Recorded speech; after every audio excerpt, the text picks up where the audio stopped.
Caught my cheating wife planning a wild getaway. The revenge I pulled. It started with a message she meant to delete.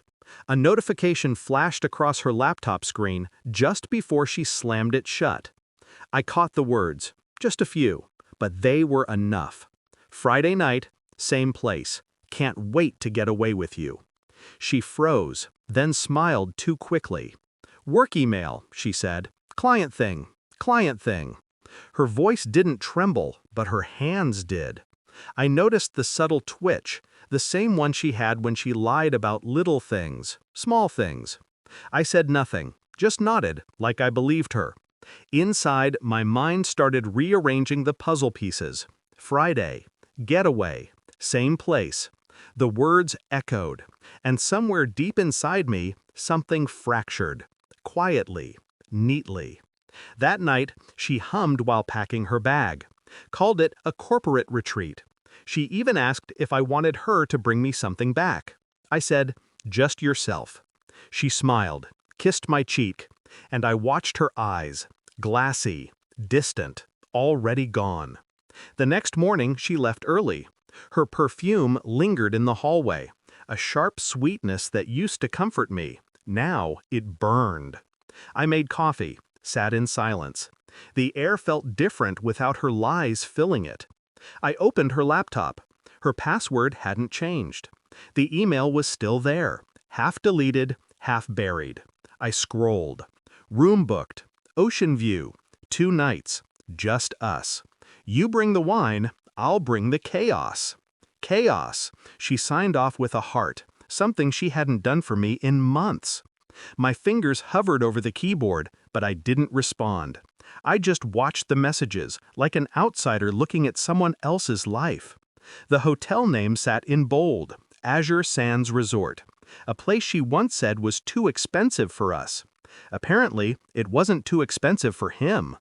That realization didn't bring rage. It brought precision. She was leaving Friday. That gave me 3 days. 3 days to collect, confirm, prepare. 3 days to become someone she didn't know anymore. I started with the obvious, her phone. At night, when she showered, I mirrored her device. It was easy, too easy. She used the same password for everything. My birthday. I watched her messages scroll across my screen in real time.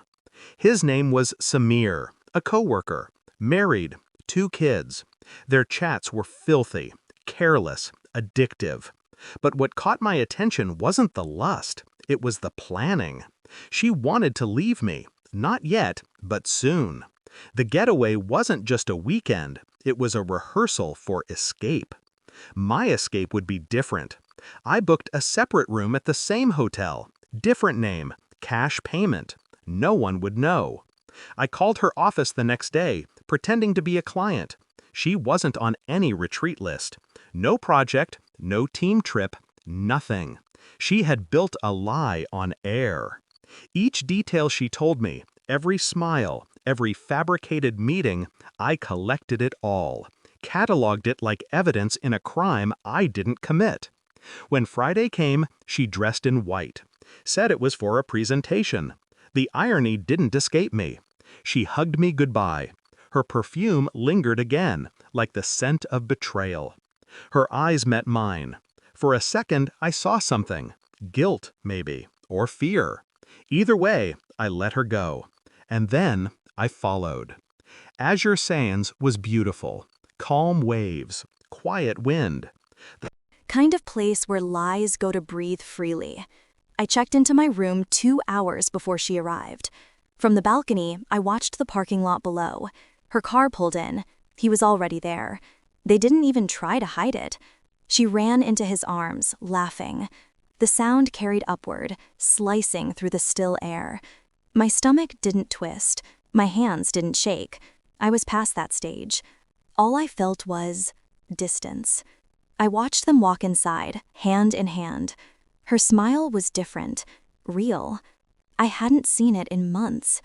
That was when I realized the truth. She wasn't cheating for excitement. She was cheating for escape. From me. And that was fine, because now she'd never forget me. That evening, I slipped an envelope under their hotel door. No name, no note, just photos. Photos of her and Samir, screenshots of messages. And one more thing, a printed email from his wife's account. To my husband, I know where you are. Don't come home. I had sent it an hour before. Then I waited.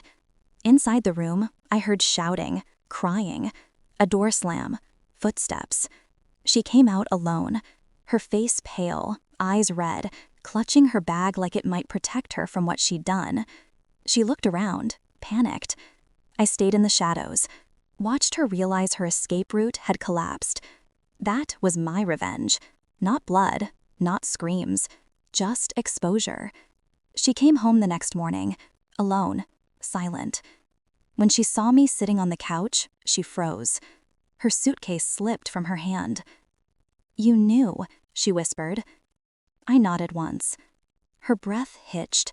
"Since when? Since you stopped looking me in the eyes." She sank into the chair opposite me, trembling. "You ruined my life." I smiled faintly. "No, I just showed it to you." She stared at me, searching for anger, mercy, anything. But there was nothing left to give. "I loved you," she said weakly.